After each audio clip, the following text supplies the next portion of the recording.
어제 휴일 영향으로 검사 건수가 6천여 건으로 줄어든 상황에서 110명이 넘는 신규 환자가 발생했죠. 네, 그렇습니다. 불안한 거리두기 1단계 속에 독감 백신에 대한 시민들의 우려도 여전합니다. 전문가와 함께 자세히 짚어보겠습니다. 유병욱 순천향대 서울병원 가정의학과 교수 나오셨습니다. 어서 오십시오. 네, 안녕하세요. 교수님, 다시 세 자릿수가 됐습니다. 지금 상황에서 어떤 점을 좀 가장 주의 깊게 봐야 될까요? 지난주에도 세 자리가 한번 넘은 적이 있었죠. 네. 그랬을 때 저는 이렇게 분석을 했습니다. 지금 현재 지역사회에서 우리가 연결고리를 모르는 진단도 있지만 지금 서울 수도권에 있는 장기 요양시설에 대해서 전수조사를 진행하고 있거든요. 네. 어떻게 보면 그 세 자릿수의 환자 중에 대부분은 요양기관에서 선제적으로 진단한 거기 때문에 우리가 안심할 수 있는 부분입니다. 오히려. 그리고 어제 같은 경우는 6천여 건으로 약 12,000건에서 줄었지만 다시 또 세 자릿수도 늘어났잖아요. 근데 이 수도 금요일, 토요일 날 이 요양기관, 그래서 전수조사에서 발견된 숫자와 지역사회 숫자가 지금 같이 혼재되고 있는데요. 이 숫자만 봐서는 놀랍지만은 실질적으로는 선제적으로 이 동일 집단 격리나 아니면 취약군, 즉 사회와 일정 부분 격리가 돼 있는 분들에 대해서 우리 연결고리를 찾아가는 거기 때문에 오히려 환영할 만한 숫자라고 거꾸로 말씀드릴 수 있습니다. 다만 이 집단적으로 발생할 수 있는 기관에 대해서 검사를 하고 있는데 거기를 최근에는 이제 사회적 거리두기 1단계로 내려가면서 자유롭게 오고 가는 분들이 계셨잖아요. 네. 그래서 일단은 추석 이후에 어느 정도 방역이 좀 되고 그리고 사회적 거리두기가 낮아졌지만은 개인 방역이 잘 지켜지고 있어서 사회적 거리두기에 있어서의 우리가 보통 감염 경로를 모르는 그 감염이 11%까지 낮아진 것은 어느 정도 지금 지역사회에서는 잘 관리가 되고 있지만 다만 우리가 이런 집단 발병에서 치명률이 올라갈 수 있는 기관에 대해서 우리가 선제적으로 검사하면서 찾아가고 있는데 앞으로 그 기관에 방문하시는 걸 자제하면서 앞으로 또 지난주 목, 금, 토가 좀 추웠습니다. 갑자기 추워지면서 나타날 수 있는 코로나19의 활동성의 그런 반향이 이번 주 목, 금, 토에 나타나는 걸 한번 지켜보시면 어느 정도 좀 가라앉으면서 또 방역 대책에서 방역 당국에서의 이런 취약군에 대한 관리가 잘 되고 있는 숫자로 이해하시면 좋을 것 같습니다. 네. 조금 전에 그 일부 요양시설, 의료기관 등의 그런 사례를 말씀해 주셨는데 조금 전 중앙방역대책본부 브리핑에서도 관련 내용이 나왔습니다. 좀 간단하게 정리를 해드리면 정부 요양시설에 대한 역학조사를 방역당국이 실시를 했는데 감염 관리가 미흡한 것으로 파악이 됐고 일부 시설의 경우 유증상자 감시가 소홀하고 방역 담당자도 지정되지 않았던 것으로 파악이 되고 있거든요. 이런 게 다 어떻게 보면 추가 감염의 고리가 끊어지지 않는 이유라고 볼 수 있겠죠. 사실 우리가 소 잃고 외양간을 고친다고 했는데 소를 잃고도 외양간을 고치지 않은 상태였습니다. 대구 경북 지역에서도 많은 그런 피해자가 났던 부분이 대구 지역보다는 그 대구 인근 지역에 있는 장기 요양시설이나 정신건강 관련 집단 요양시설에서 많이 발생을 했기 때문에 정부 당국에서 알고 있었거든요. 근데 문제는 충분한 인력을 준비해서 진행을 하려고 하는데 8월 15일 전후에 2차 유행, 그다음에 추석 집중 방역을 위해서 모든 인력이 들어갔기 때문에 그 이후에 지난주 월요일부터 이제 수도권 중심으로 해서 진행하겠다 했던 거고요. 이렇게 진행하면서 실질적으로 미흡했던 부분들을 찾아가면서 지정도 하고 시정명령도 내리고 또 이 연결고리에서 찾아낸 부분에 대해서 빠른 격리와 치료를 빼면서 치명을 낮추려고 노력하고 있습니다. 네. 다만 말씀하신 것처럼 중요한 게 우리들도 왜냐하면 거기에 가족을 모시거나 아니면 그 장기 요양시설이 삶의 터전이신 분들이 일반적인 사회에서 왔다 갔다 하면서 방역을 잘 지키지 않고 뭐 안 적어도 되겠지? 체온 안 재도 되겠지 하다가 거기서 감염돼서 일반 사회로 나오면은 방금 전에 정근경 청장이 얘기한 것처럼 2, 3일 동안 증상이 없으면서 다시 우리가 일반 사회로 퍼질 수 있는 고리가 바로 이러한 시설입니다. 그래서 잘못되어 있는 거 알고 있고요.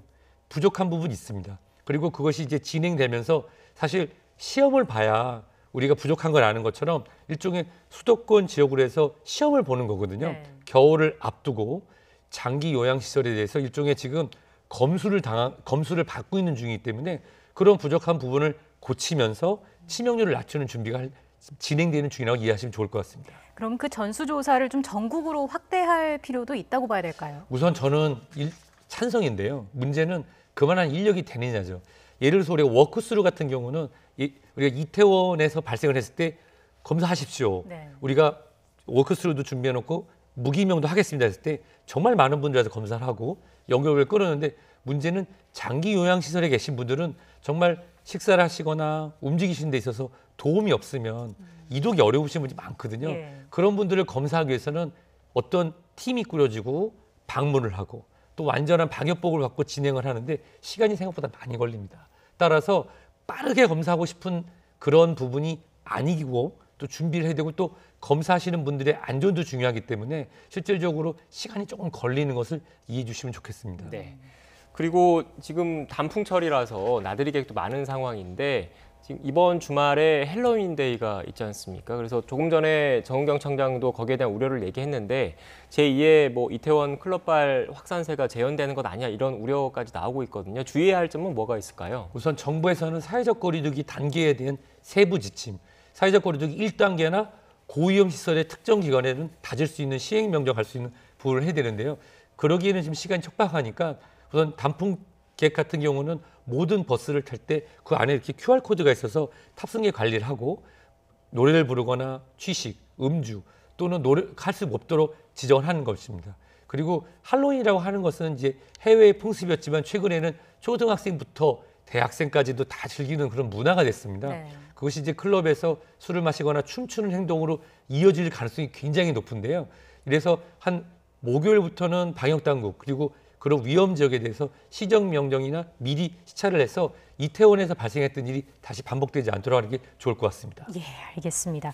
독감 백신 얘기도 해보겠습니다. 정부가 사망자 48명 중에 1차 부검을 통해서 독감 백신과 사망과의 연관성은 낮다 이렇게 판단을 했습니다. 그 근거에 대해서 다시 한번 설명을 해주실까요? 사실 근거를 설명드리면 이 근거는 100% 맞는 얘기입니다. 하지만 제가 저희 부모님한테 말씀을 드렸어요. 지난 해에도 예방접종 맞고 7일 후에 65세 이상 어르신 중에 1,531분이 돌아가셨습니다. 그랬더니 네. 그러면은 그거 더 큰일 난 거 아니냐고 예. 하더라고요. 소통의 부재가 문제죠. 예를 들어서 65세 이상 작년에 먼저 돌아가신 분들과 그분의 가족에서 상가 조의를 표하는 편이지만 자연사 하시는 분들이 있습니다. 작년 2019년에 65세 이상 자연사가 약 24만 명 정도라고 하면 하루에 650분 정도가 돌아가신 겁니다.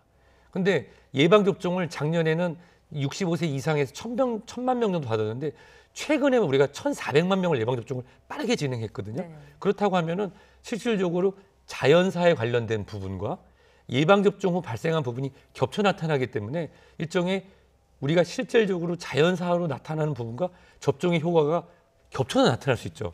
근데 작년에는 침전물이라든지 상온에 노출됐던 부분이 그 전에 뉴스에 나왔던 부분이 없었기 때문에 연관성이 없었고 크게 문제가 없었지만 그러한 국민들이 걱정할 수 있는 부분 그리고 특정한 설명 없이 작년에도 접종하고 1,500명이 사망했다는데 설명이 부족한데 자연사와 관련된 부분 그리고 어르신들이 예방접종을 너무 몰려서 해서 오래 서 계시고 추운 데 있다 보면 혈전 등이 발생해서 이번에 부검에서 나온 여러 가지 심혈관계 부분하고 관련된 부분이 나타날 수 있는데 그런 부분들이 접종이 아니더라도 네. 이런 자연사 부분하고 관련될 수 있거든요. 따라서 통계적으로 과학적으로 여러 전문가나 질병관리청에서 말씀드리는 부분이 맞습니다. 따라서 통계적으로도 실질적으로 연관성이 없는 거는 맞는데 그런 부분이 정서적으로 좀 설명되는 부분이 추가적으로 설명이 돼서 일반 국민분들이나 접종 대상자분들이 이에서 자발적으로 가질 수 있으면 좋겠습니다. 네, 교수님 마지막으로 교수님도 그렇고 다른 전문가분들도 그렇고 방역당국도 그렇고 예방접종을 하는 게 낫다라는 판단이 일단 깔려 있고요. 앞서 저희가 기사로도 전해드렸는데 오늘부터 62세에서 69세 어르신들을 대상으로 독감 무료 접종이 시작됩니다. 접종을 할 때 주의해야 될 점은 뭐가 있겠습니까? 우선은 접종하는 시간을 제가 말씀드리고 싶은데요. 아침 이른 시간이나 오후 늦은 시간은 좋지 않습니다. 점심 식사하시고 예. 오후 1시에서 3시 따뜻하고 날씨가 좋을 때 미리 예약을 해서 가장 본인 상태가 좋으실 때 접종을 하시고요. 접종을 하시고 나서는 적어도 30분 정도는 접종한 의료기관에서 머무시고요.